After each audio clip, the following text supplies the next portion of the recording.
तो भाई यार, जहां हमने अपनी पिछली दो वीडियोस में आरसीबी और सीएसके की स्ट्रॉन्गेस्ट प्लेइंग 11 को कंपेयर करा और एक वीडियो में हमने सीएसके और मुंबई इंडियंस की प्लेइंग 11 को कंपेयर करा, देखा कि जब आईपीएल 2025 में ये दोनों ही टीमों की स्ट्रॉन्गेस्ट प्लेइंग 11 एक दूसरे के सामने होगी तो आखिर कौन सी टीम किस पे भारी पड़ते हुए दिखेगी। और इन दोनों ही वीडियोस में आपका हमको भरपूर प्यार मिला, लेकिन आज की वीडियो में ना भाई बवाल होने वाला है, क्योंकि आज की इस वीडियो में हम सिर्फ दो टीमों की स्ट्रॉन्गेस्ट प्लेइंग 11 कंपेयर नहीं करेंगे, बल्कि तीन टीमों की, सॉरी ये तो छह हो गई, तीन टीमों की स्ट्रॉन्गेस्ट प्लेइंग 11 को कंपेयर करेंगे। और वो तीन टीमें हैं आरसीबी, सीएसके और मुंबई इंडियंस। तीनों ही टीमों में हम पोजीशन वाइज हर प्लेयर को कंपेयर करेंगे और देखेंगे कि हर पोजीशन में आखिर किस टीम के पास सबसे तगड़ा प्लेयर है। हम साथ साथ पॉइंट्स भी देते जाएंगे एंड में जब भाई हम तीनों ही टीमों की स्ट्रॉन्गेस्ट प्लेइंग 11 को कंपेयर कर लेंगे, हमें पता चल जाएगा कि आखिर इन तीनों ही टीमों में सबसे तगड़ी प्लेइंग 11 किसके पास है, कौन सी टीम बाकी दो टीमों पे सबसे ज्यादा भारी है। तो सबसे पहले अगर नजर डालें तीनों ही टीमों की ओपनिंग जोड़ी पे,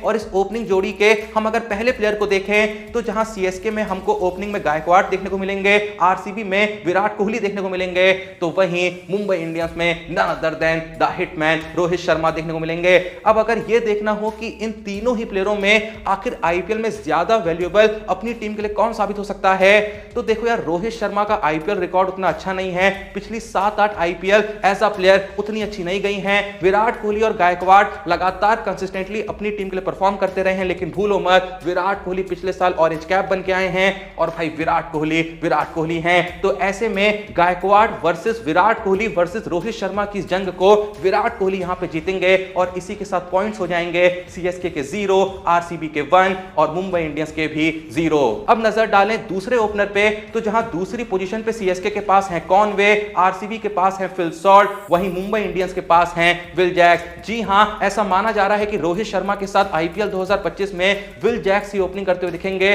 पर अब अगर यहां पे ये सोचें कि कॉनवे, फिल सॉल्ट और विल जैक्स में आखिर कौन ज्यादा बेहतर ओपनर है, तो विल जैक्स को देखो जाहिर सी बात है यहां पे सबसे पीछे रखना होगा। कंपैरिजन अब अगर हो फिल सॉल्ट और कॉनवे में, तो भाई कॉनवे जो है वो अपनी टीम के लिए ज्यादा कंसिस्टेंटली परफॉर्म करते रहे हैं, हर आईपीएल में चले हैं, एक भी आईपीएल में फ्लॉप नहीं हुए हैं। इवन जो लास्ट आईपीएल खेली थी वहां भी 672 रन मार के आए थे। तो भाई इस बार इस जंग को जीतेंगे कॉनवे और इसी के साथ पॉइंट्स हो जाएंगे सीएसके के 1, आरसीबी के 1 और मुंबई अब भी 0 पे है। अब अगर बात करें तीसरी पोजीशन की, तो जहां थर्ड पोजीशन पे सीएसके में है राहुल त्रिपाठी, आरसीबी में है रजत पाटीदार, तो वही मुंबई इंडियंस में है तिलक वर्मा। अब देखो त्रिपाठी यहां पे सबसे पीछे रहेंगे क्योंकि पाटीदार और तिलक वर्मा दोनों इस समय फॉर्म में चल रहे हैं, लेकिन तिलक वर्मा जिस तरीके से पिछली सीरीज में सेंचुरी पे सेंचुरी लगा के आए हैं, तो उनको यहां पे पाटीदार से थोड़ा आगे रखना होगा। भले ही पाटीदार का फॉर्म भी बहुत शानदार चल रहा है, चाहे सैयद मुश्ताक अली ट्रॉफी की बात कर ले, चाहे विजय हजारे ट्रॉफी की बात कर ले, जहां गए हैं फोड़ के आए हैं। लेकिन भाई देखो, डोमेस्टिक क्रिकेट में परफॉर्म करने में और इंटरनेशनल लेवल पे परफॉर्म करने में बहुत फर्क होता है। तो ऐसे में यहां पे विनर होंगे तिलक वर्मा और इसी के साथ पॉइंट्स हो जाएंगे सीएसके के 1, आरसीबी के 1 और मुंबई इंडियंस के भी 1। अब चलें फोर्थ पोजीशन की तरफ, तो जहां सीएसके में फोर्थ पोजीशन पे दीपक हुड्डा देखने को मिलेंगे, आरसीबी में लियाम लिविंगस्टोन देखने को मिलेंगे, तो वहीं मुंबई इंडियंस में नन अदर देन टी20 के नंबर 1 बैट्समैन सूर्य कुमार यादव देखने को मिलेंगे। अब यहां पे डिबेट करने की कोई जरूरत नहीं है कि सूर्य कुमार यादव यहां पे क्लियर विनर है फोर्थ पोजीशन पे, तो पॉइंट्स हो जाते हैं सीएसके के 1, आरसीबी के 1 और मुंबई इंडियंस के 2। अब चलें फिफ्थ पोजीशन की तरफ, तो जहां सीएसके में फिफ्थ पोजीशन पे शिवम दुबे हैं, आरसीबी में टिम डेविड हैं, तो वहीं मुंबई इंडियंस में हार्दिक पांड्या हैं। और भाई देखो, फिर से यहां पे बिल्कुल डिबेट करने की जरूरत नहीं है कि हार्दिक पांड्या इस समय one of the best T20 player हैं, बेस्ट ऑलराउंडर हैं, उनके सामने टिम डेविड तो दूर दूर तक टिकते नहीं है। शिवम दुबे ने भले ही पिछली 1-2 आईपीएल में अच्छा खासा कंट्रीब्यूशन दिया है सीएसके के लिए, लेकिन भाई वंस अगेन सीएसके के लिए कंट्रीब्यूट करने में और इंडियन टीम के लिए कंट्रीब्यूट करने में बहुत फर्क होता है। जब इंडियन टीम में शिवम दुबे आए तो पांड्या के सामने भाई दूर दूर तक नहीं टिक रहे थे, पांड्या बॉलिंग बैटिंग दोनों में ही कमाल कर रहे थे, तो इसीलिए यहां पे भी क्लियर विनर होंगे हार्दिक पांड्या और इसी के साथ पॉइंट्स हो जाएंगे सीएसके के 1, आरसीबी के 1 और मुंबई इंडियंस लीड कर रही है 3 पॉइंट के साथ। चलें सिक्स्थ पोजीशन की तरफ, जहां पे हम तीनों ही टीमों के विकेट कीपर्स को देखेंगे, जहां सीएसके के पास महेंद्र सिंह धोनी है,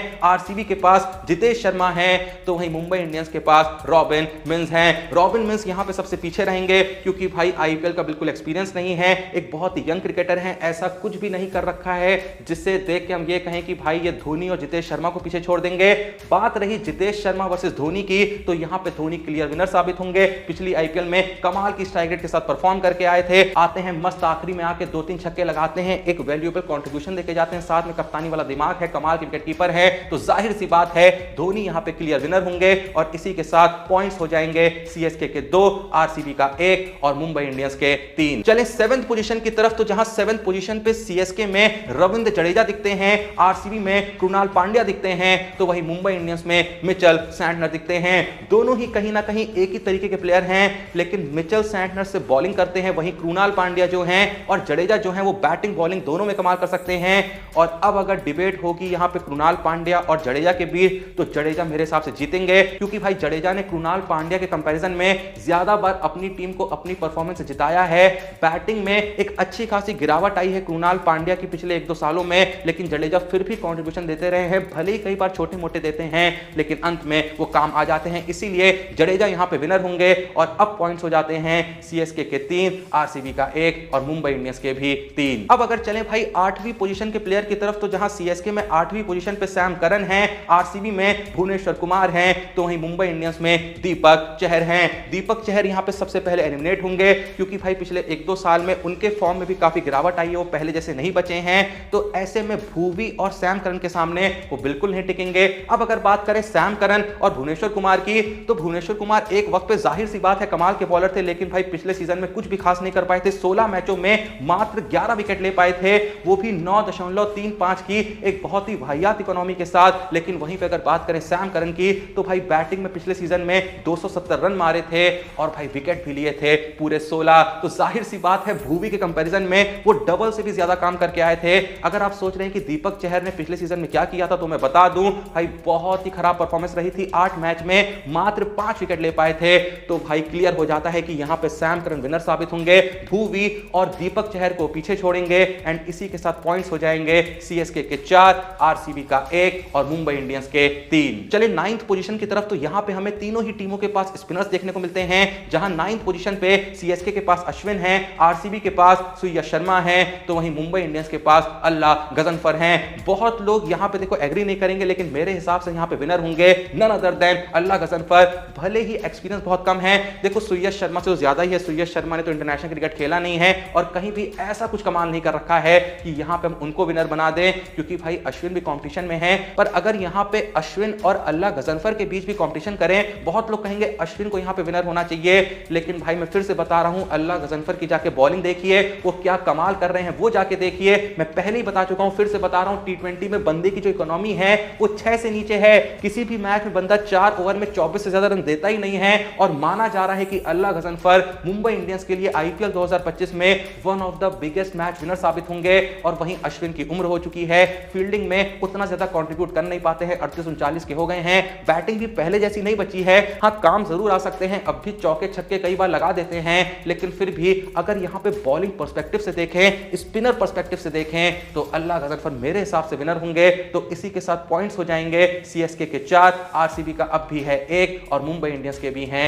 4। अब चले 10वीं पोजीशन की तरफ, तो यहां पे सीएसके में जहां नूर अहमद देखने को मिलेंगे, आरसीबी में जहां जॉस हेजलवुड देखने को मिलेंगे, तो वहीं मुंबई इंडियंस में ट्रेंट बोल्ट देखने को मिलेंगे। वैसे देखो मैं 10वीं पोजीशन पे नाथन इलिस को रखा हुआ था, क्योंकि भाई भले ही सीएसके ने नूर अहमद को पूरे 10 करोड़ रुपए देकर खरीदा है, लेकिन यार नूर अहमद ने पिछले सीजन में ना बहुत ही खराब बॉलिंग कराई थी। हां अभी फॉर्म में जरूर वापस आए हैं, कैरिबियन प्रीमियर लीग में सबसे ज्यादा विकेट लेके आए हैं, पर देखो यार पेसर की जरूरत है यहां पे, क्योंकि स्पिनर के तौर पे सीएसके के पास अश्विन है, जडेजा हैं, लेकिन पेसर के तौर पे क्या यहां पे सैम करन को लीड पेसर कंसीडर करा जा सकता है? मैं तो नहीं करता। और जहां तक दूसरे पेसर की बात करें सीएसके में, तो वो है पथिराना, और पथिराना भाई बाद के ओवर्स डालते हैं, तो शुरुआती ओवर डालने के लिए कोई ना कोई पेसर तो चाहिए ना। तो मैं ये मान के चला कि नूर अहमद के साथ टीम उतरेगी, खलील अहमद को as an impact player team में ला सकती है, तो पेसर की कमी पूरी हो जाएगी। इसलिए मैंने 10वीं पोजीशन पे सीएसके में रखा है नूर अहमद को।